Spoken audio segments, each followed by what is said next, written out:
भाजीसाठी काही नसेल आणि जेव्हा काय बनवावे सुचत नसेल तेव्हा झटपट असे बनवा टमॅटोची भाजी।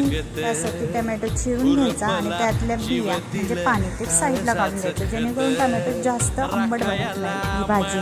त्याच्यामुळे ह्या प्रकारे आपण सगळे टमॅटो चिरून घेतले। मी 5-7 टमॅटो घेतलेले आहेत, ते चिरून घेतले बारीक। त्यानंतर आपण कांदाही देखील त्याच्यासोबत बारीक कट करून घ्यायचा आहे।